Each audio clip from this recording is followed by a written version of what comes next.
Hello, everyone, and welcome to the Engaging Life Podcast Book Club Edition. I am very, very excited to be here with Jacqelle Lane. Hi, I'm so very grateful to be here. Thank you for having me. You are my second guest now. Thanks. Meant to be my third, but the one with my daughter just didn't work out. Her schedule is, she's 17. Yes. So every time she'd be like, Mom, I have too much homework. Mom, I have an event. I'm just like, just forget it. She's busy. She's got a full social calendar. She did read the book. We both read Spare by Prince Harry. Yes. But we're not going to do the podcast on it. But it was a good read. Yeah, great reading. I would recommend it just in case you were thinking of reading it and waiting for the podcast. There will be no podcast. But the book was pretty good. Awesome. The book was pretty good. So Jackie and I did read a book together. We read The House of Eve by, is it Sadeqa Johnson? That would be my best guess. Sadeqa. Yeah. So, okay. I was trying to find it to hear somebody say it. Like the and I couldn't find one. Right. But okay, Sadeqa. That actually makes more sense. Yeah. But before we get into that, I want to talk some more about you. So you work for the Omaha Children's Museum. I do. I am currently the Vice President of Diversity, Equity, Inclusivity, and then Quality Continuous Improvement. Wonderful. So what all does that entail? Yeah, so that entails a lot of different things. I love my coworkers, and I always say I get to work at one of the most fun places on the planet. Yeah. So we're very focused on early childhood education and bridging that gap because we know that predominantly Black and Brown students are behind entering into kindergarten almost 2 years after the pandemic. Wow, I don't know that people are aware of that. Yeah. So we're very fixated on aligning our exhibits with Nebraska State standards. Okay. And then Iowa course standards as well, because we serve many Council Bluffs and Iowa schools. And so my job, I think I have the best job in the world. I get to participate in a ton of different outreaches to North and South Omaha. We go to every festival from Cinco de Mayo to Freedom Fest, Afro Fest, and you'll see us around with our big Museum Without Walls trailer and truck, and we have museum quality exhibits that are mobile. And that was kind of the idea, especially after the pandemic, was, you know what, we're going to break down the barriers that limit access for young children and families. And if they can't come to the museum, if they can't come to a brick and mortar, we're going to go to them.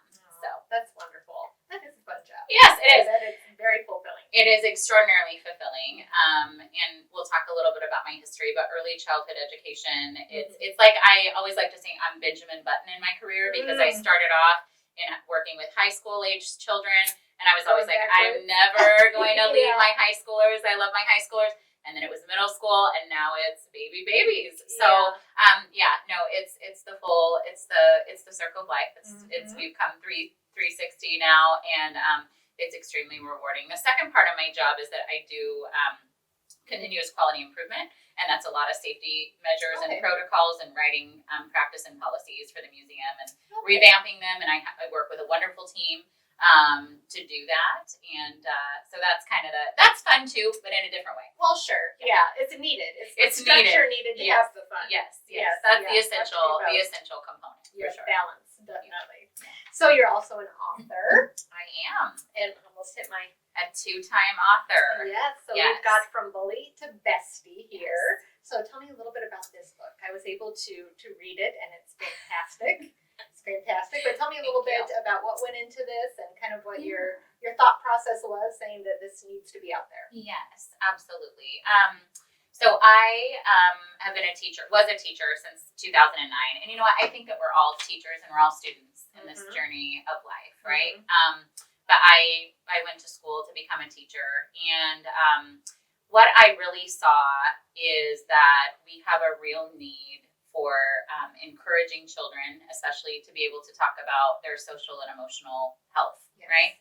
And for so many years we heard, the theories that, well, we're just going to stay out of it, children will be children, and kind of sayings like that perpetuated this. But it's like, okay, but what are we really doing to address the problem? Because if children are being unkind to each other, we need to really impart those positive social skills and talk about what it's like to be a good friend, and maybe what's going on with you that you feel like you're needing to lash out. So I wrote From Bully to Bestie when I was wrapping up my master's in school counseling. Okay. And I really wrote it in, two-part just to use within my classroom because I didn't see a lot of resources that assisted children at the time, middle school children, of kind of giving a voice to their emotions. So it really is a book that talks about a lot of different coping skills, and it has illustrations to go along with it, and kind of talks about the fact it definitely does not vilify the child that is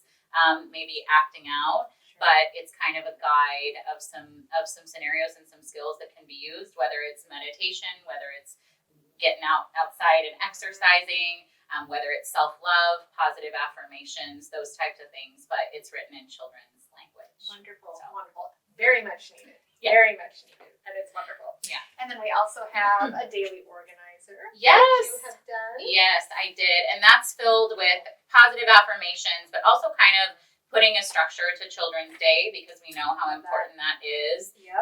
To have a routine, and especially in my classroom and with younger children, just kind of at least making a plan for the next day to know what's in front of them can really lessen that anxiety. I know that it does for me if I have at least somewhat of an idea of what's going to hit me the next day. My daughter had a lot of anxiety growing up. Yeah. Still does. But what we realized, and it was actually my babysitter who realized it, I got divorced when she was very young, 1.5 years. Mm-hmm. And so for those next few years, sometimes she would go 6 different places a day. Yeah. I'm going babysitter, preschool, dads, moms, back to, and you don't think at that age they're really, but it messed her up. It's a lot of transition. It is, yeah. Yeah. And, like for your daughter, or what I even see at the Children's Museum with early childhood education, anytime there's lots of moving parts, maybe we're going to grandma's, or we're going to our foster home, or we're going to mom's, or we're going back, and forth, we kind of there needs to be a certain schedule to prepare kids for that. And then middle school is a lot of, changes too, because in most middle schools, they're changing classrooms for the first time, and navigating the locker experience and all of that fun stuff. So, Yeah. And the way it manifested with my daughter, she got very controlling. Yeah. And got very, very upset when she didn't know what came next. Sure. And so we tried to do things to mitigate that, but still at 17, she will ask me almost every morning, "What's for dinner?" Yeah. And that's her way to, okay, if I know what's for dinner, Sure. I know what's coming. She likes to know what's coming next. And if you throw her schedule off, she gets pretty upset. Not nearly to the point that she used to. She's learned to control it, and I actually have tried to throw her curveballs. Yeah. It's like life doesn't always, unfortunately. Things change, but it was something that we realized early on, and my babysitter did a folder for her. Oh, nice. So every day there was Velcro. Here's you're going here, so she could look at it every morning. Yeah. And that did help a lot. Oh, that's extremely helpful. So that's a great being organized, knowing what's coming, you can never introduce that too early because it's a comfort. It's a comfort. It's a comfort, and even though we can't plan for everything, at least we can plan for some things and be hopeful, that we'll be able to stay on track. Absolutely. So then we've got a coloring book. Yes. Fantastic. Even I like to color. That's a big thing now. How cute. And that is kind of like, it's a positive affirmations, once again, geared towards more so early childhood and maybe a little bit into middle school as well. And then finally we've got a journal here. Yeah, our social and emotional journal. So just really talking about the importance of journaling and why we journal. It gives them prompts each day, and it's something to write. And I mean, that can even become part of a morning routine or an evening routine that you do with your children that is extremely helpful too, just to allow them to kind of tap into their emotions. Absolutely. So if somebody is interested in these resources, where can they get them? Absolutely. So you can find them on Amazon. They're all on Amazon, and they're also on Lulu, and I'll send you like all of that information. Fantastic. And you can also just order them directly from my website, which is www.jacqellelane.com. And you'll get them right away. Wonderful. Yeah. And we'll put all that in the show notes. So if you are interested in these resources, it will all be there in the show notes once this goes out. Yes. So I want to talk a little bit more about you being a reader, because that is what the podcast is about. And I do tend to think that all writers have to be readers. Oh, yeah. I just don't think there's any other way about it. It's almost like an actress saying they've never watched a movie. Right. You know, to get the craft Right. and to have your brain work that way. I don't think I've ever known a writer who's not a voracious reader. Yeah. So tell me about how long you've been a reader and kind of what type of reader you are. A binge reader, a regular reader, a listener. I think, it's so funny. So I mean, and full transparency, my bachelor's is in English education. Okay. So, I mean, I started off as an English teacher and then went into being an ESL teacher and a special education teacher and counselor and many different things, as many teachers do. You just keep going. But, reading always held like such an impactful and important place in my heart, even when I was little. My parents, I was very, very fortunate to have parents that read to me and really like encouraged me to continue reading. But it was a place, to not only learn, but to escape and to, also have some time to myself.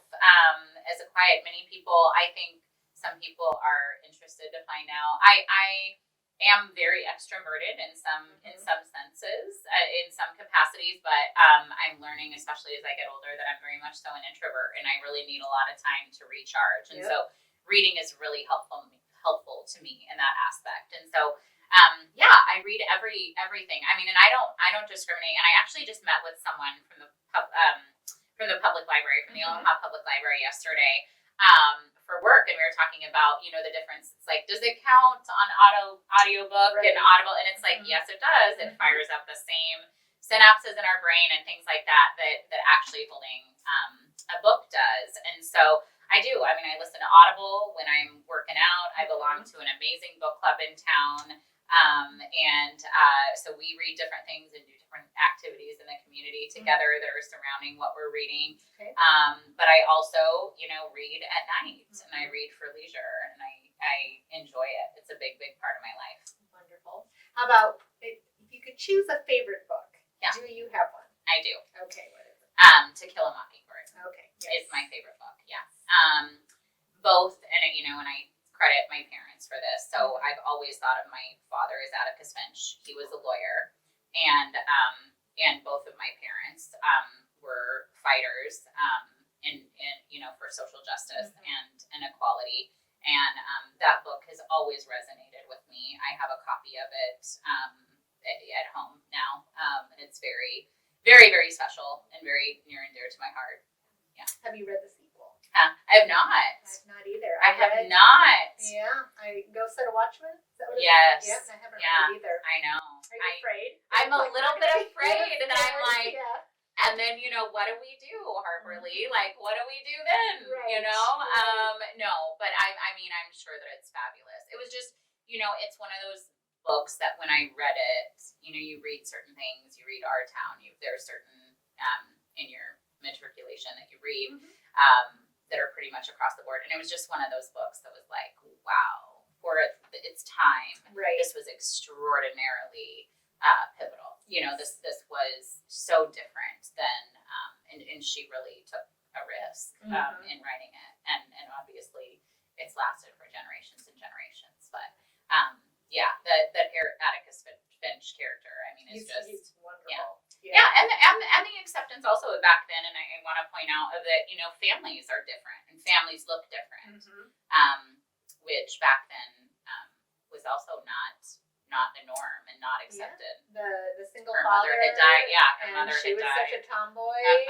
There was a lot of different. Yes, there was. There was, in the best way possible, and learning how to treat people and go against the grain when you're making good trouble, right? Yes. Yeah. I just read that within the last year. Oh wow. I think I may have dabbled, was supposed to read it for a class way back when and kind of started it, but just actually read the whole, and I was like, how did I not read this until now? Yeah. It's one of those, I've read some classics recently where I'm like, I'm glad I read it to say I did. Yeah. But don't ever bring it near me again. Right. But that one was, I was like, ooh, worth all the hype. Yeah. All of it. Yeah. So can you think of some times in your life, whether it was recently or whether as a child, that you really connected with someone, a stranger or somebody already close to you, through a book? Through favorite book. Oh my gosh, yeah. I mean, there were so many. We were talking, we were even talking yesterday. I think books are wonderful because they allow us to facilitate discussion around topics that maybe are not easy always to bring to the forefront just in a regular conversation. Yes. I was sitting somewhere at a meeting, and the woman that I was with, was talking about a book that she read with her young child, about a mother and a son's relationship, and how that really transcended like a lot of feelings that they had for each other, and that was just a very special book for both of them. For me, so many books throughout my life that have done that. Not just later on in life, but when I was a child too. There was a book, and it was called Seven Little Daddies, and once again, kind of like this book that was talking about like families are different, and it's okay, and like the more people that love you, and families can be composed of friends, and they can be composed of pets, and you can find your tribe, you can find your circle. So absolutely, so many books throughout my life that have done that and have kind of reached across and bridged a gap from me and maybe someone that maybe we didn't have anything in common, right, to begin with, but then there was an issue, which is why I'm such a fan of book clubs. And if we can all find time in our life to like do that, I just think it's so phenomenal, because oftentimes if it's for a class or something, or you're kind of feeling like you have to do it, but book clubs really allow us to have that interaction and that connection around topics that, hey, we might disagree on certain things, or we might be from different, completely dissimilar backgrounds, but like we can read this book together, and we can listen to each other respectfully and share our different points of view. So. Absolutely. I also I'm a part of a book club too. Yeah. And I think it's really fascinating how much you learn about another person, even if they're not talking about themselves. Oh yeah. With the types of books they like, how they react to certain things. And my background's in psychology, as well as writing. So it's always just fascinating to me. It's like, oh, you don't like this because you have a defense mechanism that's coming up around these topics, or you love this because it's escapism, or you're more of a learner, so you like this. Just a person doesn't even have to tell you about themselves if you're around them enough and can see what they read and what they like. Exactly. I think that's just fascinating, and learning about myself too. Yeah. I'm like, oh, they don't like. Oh, that's why I like this. Right. Or helping to learn about yourself. Sometimes you don't know things until you have why did I react that way to something? And I'm always, whenever I have one of those reactions, I want to dig deeper into it. It's like, why do I, why does that get me? Yes. Either in a positive or negative way. Yeah. And then that's a great way to dig a little deeper into your reactions. Yeah. So The House of Eve is the book that we read, and I'm just going to give a little background on it here, and I have my notes. So she has written 4 other novels, and she has received the National Book Club Award, not the National Book Award, Book Club Award, the Phyllis Wheatley Award, and the USA Best Book Award for Fiction. Have you read any of her other novels? I have not, but I want to now, after Yes. this one. I want to. This one, Love in a Carry-On Bag, is one of them. Okay. I think that might have been the first one that she wrote. Maybe she was a little bit more romance in the beginning. Cool. But I'm just going by the title there. Fallen Grace, and I can't say, as I just told her, I just got Invisalign. So if you notice some lisping that was not there in the previous episodes, that's why. And it's all in the sound. You're doing great. I'm just like, great. And Second House from the Corner is her 4th book. So, yep, I always love it when I call it going down an author rabbit hole. Oh, me too. You read one, and then you're just like, okay, You're hooked. I will buy The all Blind the rest. Sinker. Yes. Sometimes they get better. Sometimes you're like, okay, it was just the one that was good. But if something's really good, I will read everything that that author has done. So this is about 1950s Philadelphia. First of all, there's 2 different storylines going on that intersect in a way that we'll try not to give away. 15-year-old Ruby Pearsall is on track to becoming the first in her family to attend college, but a taboo love affair threatens to pull her back down into the poverty and desperation that has been passed on to her like a birthright. So that's our first storyline. And then the second is Eleanor Quarles, who's in Washington, D.C., and she meets the handsome William Pride, who is from a rich Very local affluent family. Yes, they fall in love, and so it's kind of her indoctrination into this wealthy family and how to deal with that while still trying to achieve her own goals. Because both of these characters, especially at that time, they're both Black, and they both have big goals for themselves. Yes. Very big goals. The one wants to be a doctor, and then Eleanor, she's like kind of a library historian. Yep. Yeah. And both of them, they do want the family. They do want. They're the women who want it all, and they're not willing to compromise. So that's what the book is about. Tell me about, first of all, what you thought of it in general. I know you loved it. But tell me a little bit more about why it resonated with you. Oh, wow. I think it brought up a lot of really complex, first of all, it was a phenomenal book. And it's part of Reese Witherspoon's book club. It was a pick of hers. I think it brought up a lot of really complex issues in our society. And even more so, the two women in the book are women of color. But I think it also just brought up very difficult societal issues that women face and the choices that we make. Yeah. And some that we try to make, but maybe some that are made for us. We see that reflected in so many different ways in the characters. In Sweet Ruby's character, she does not have a supportive mother, but she has a very supportive grandmother and aunt that, though they are of a lower socioeconomic status than much lower socioeconomic status than the family that Eleanor marries into, the Prices, they surround her with love and believe in her, and tell her, that she can be whatever, she wants to be, and that she can do whatever she wants to do. There's kind of a dichotomy in there, though, and we see this between Ruby's mother, who was a very young mother, who birthed her when she was very young. And we see that maybe she missed out on opportunities and dreams for herself. And that has come into play with the resentment, of Ruby. So we get into another social, societal discussion of like the choices that women, are forced to make and the sacrifices that they are forced to make for their own dreams. And so we kind of, because we don't feel a lot of empathy for her throughout the book because of the way that she treats Ruby.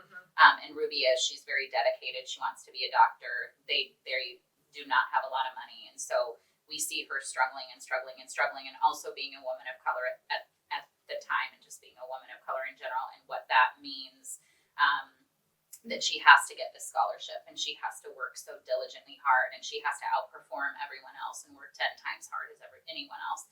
But she's dealing with, being locked out of her house at night, and being, and dealing with these other issues, while still trying to be just a young girl that, it is navigating through love and loss and so many things.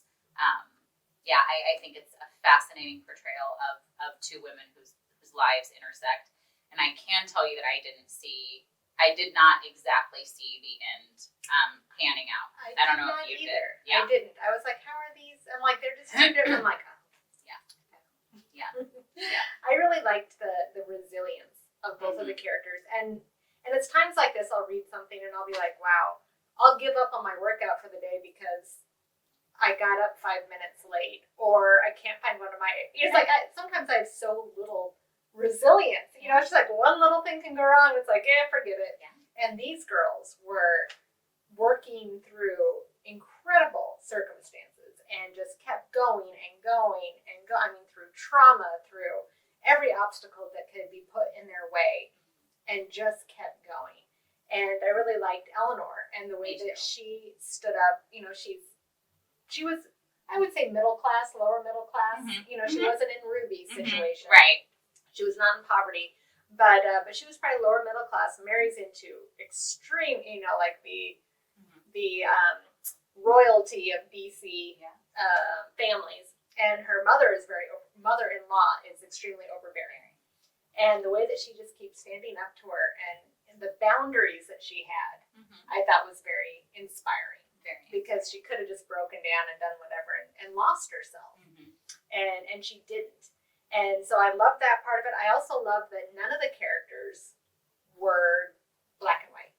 they weren't evil, they weren't all good. Right. You know, even the ones that did some Multifaceted. bad things, you saw why, or you saw good parts of them as well. So it wasn't one of those, here's the good guys, here's the bad guys. You know, you root, you know, it wasn't like that. The two main characters made some bad choices.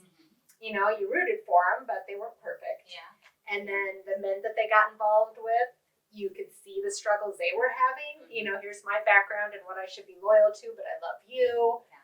How do I, you know, and they made mistakes too, but they weren't bad absolutely. people. So those are the, definitely one of the reasons why I like the book. Anything that tries to tell me that one character is good and another one's bad is going to lose me pretty quickly because it's not real. That's me too. Yeah. There's just no reality in that. No, I'm so fascinated if they're going to make this into a movie, and now that we've already read the book, we can go see the movie. Yes. I'm always like, that's like a Have hard to and read the book fast first. rule for Yeah. me. Yeah. But I would be interested in how I would agree with you. Very multifaceted characters, many areas of gray throughout. But also, and once again, kind of going back to this, especially with Eleanor, who is, very dedicated in school, school and in her studies and in her pursuit of a historical degree. And she's working, in the library, and this is what she wants to do. And she meets William, who's this Prince Charming, who's from a very, very affluent family. But the backlash that she faces, from being judged from where she came from and for not being, raised in that kind of a society. And then the devastating blow that they won't be able to have children, and what his family, which I will say, continues for many women today.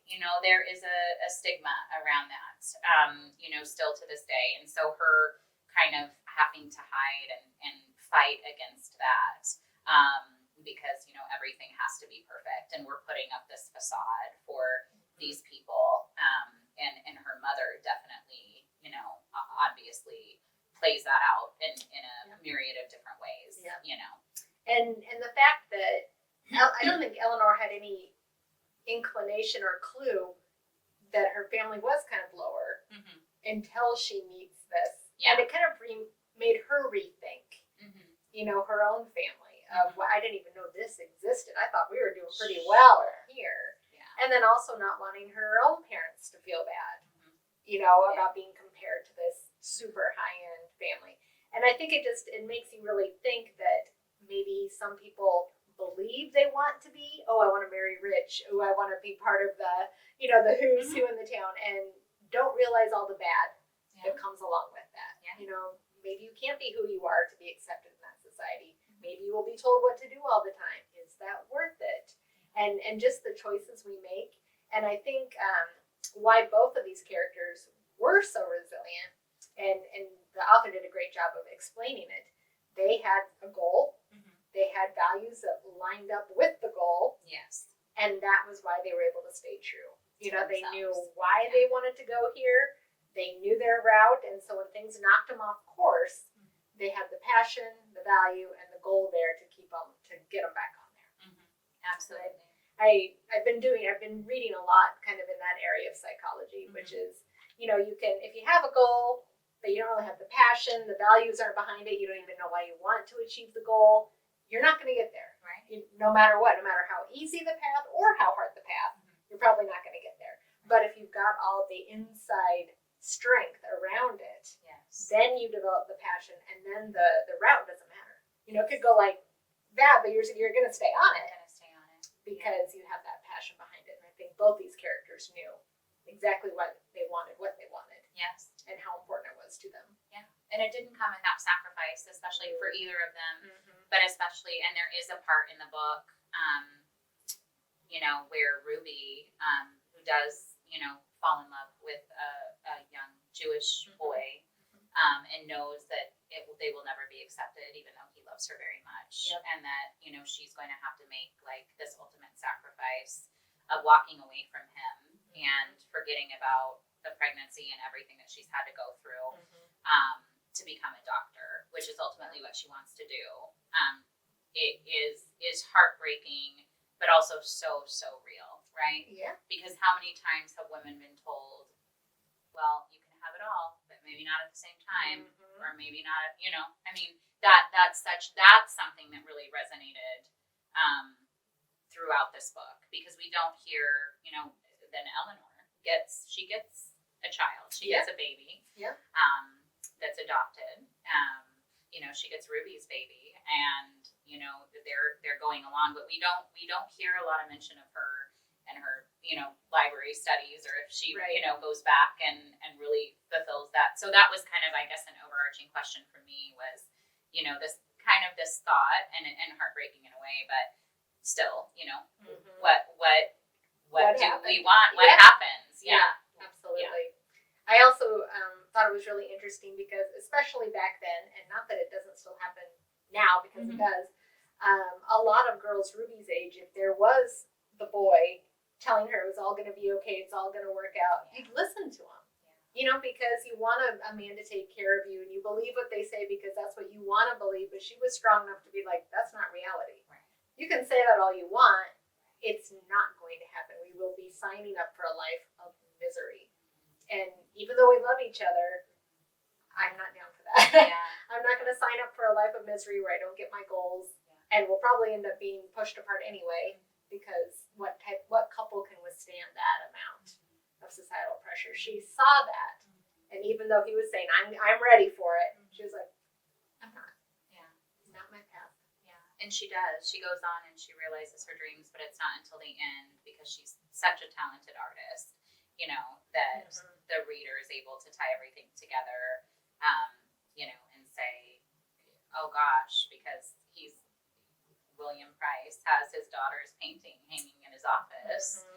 And she says, oh, wow, what is that? And then that's a really beautiful painting. And he's like, oh, it's my daughter's. And, literally, that was the whole tie-in for me. It was like, oh my gosh, William hired her as an ophthalmologist to be at his practice. And it's the mother of he and Eleanor's adopted child. So I think, once again, going back to that, there is no one easy path, and there is no one right way, and that family means so many different things, but the choices that we make, or the difficult choices we make, or maybe the choices that are made for us, impact our lives drastically. Absolutely. So it's probably pretty obvious by this point, but I do think we would both recommend this book. There's definitely a historical portion to it. So if you like historical fiction, I think you would like this book. If you like other of Reese's book clubs, it's kind of the same amount of readability, page turner. I don't think any of hers are really, I'm reading one now that's this big, and it's, not a slog, because it's a wonderful book, but it really gets down deep into things. And hers are usually a little bit lighter. She likes ones where they talk about issues. This has a lot of community issues, feminist social issues, justice issues. Yep. But I didn't find it to be heavy. No. And I don't think many of her picks are heavy. So if you like kind of a lighter historical fiction book, but with still some lessons in it, and a lot of hope, thought-provoking, very thought-provoking, absolutely, then we would both recommend this book. So if you have read The House of Eve, please shoot a message to me or comment on the podcast or the video cast, and let us know what you thought of it. And please check out Jacquelle's website so you can see all of her wonderful offerings. I highly recommend From Bully to Bestie if you have small kids or if you're an educator. It just really resonates with that younger set and figuring this stuff out. Yeah. We're trying to. Yeah. We're all just trying to figure stuff out. But that's a wonderful book. So thank you so much for coming on the podcast today. Thank you for having me. This book with me. Absolutely. And it was just wonderful to meet you and talk with you. Maybe you'll be my guest again. I would love at it. a later date. Fantastic. For sure.